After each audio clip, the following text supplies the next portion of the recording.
ritrovati ad una nuova edizione del TG Flash di New Sicilia.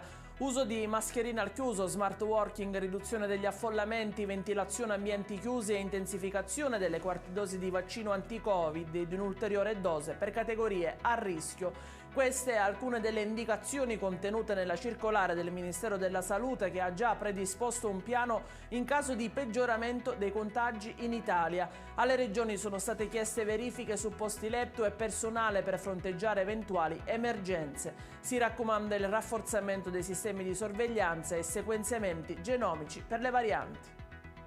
Un grave incidente stradale si è invece verificato nelle scorse ore a Pachino, in provincia di Siracusa. A entrare in collisione sono stati due mezzi, un camion e una minicar, a bordo della quale viaggiavano due ragazze.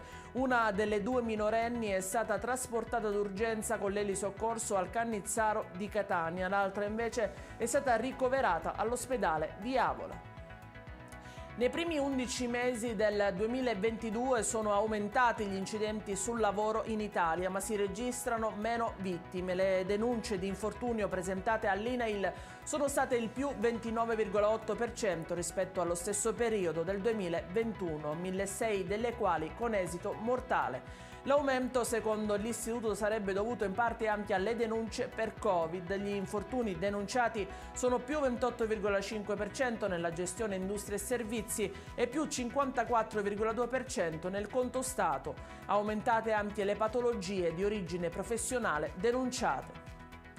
È in chiusura un 2022 nero invece il quadro tracciato dal rapporto di Lega Ambiente sul clima, che rileva 310 eventi estremi in aumento del 55% e 29 vittime. L'area più colpita è il nord Italia, seguita da sud e centro. Lombardia, Lazio e Sicilia le regioni più ferite. Tra le province la più coinvolta è quella di Roma, seguita da quelle di Salerno e Trapani.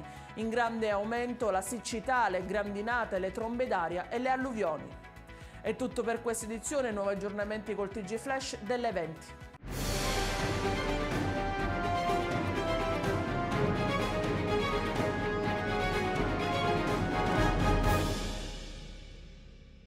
Natale ad Acireale. Dall'8 dicembre all'8 gennaio, nel centro storico, mercatini, circuito dei presepi d'arte, la casa di Babbo Natale, la pista di pattinaggio su ghiaccio, concerti musicali nelle chiese, laboratori, il trenino turistico natalizio, oltre a tante iniziative di solidarietà. Il 24 dicembre alle ore 20, Uzzukku, tradizionale accensione. L'amministrazione comunale augura buone feste.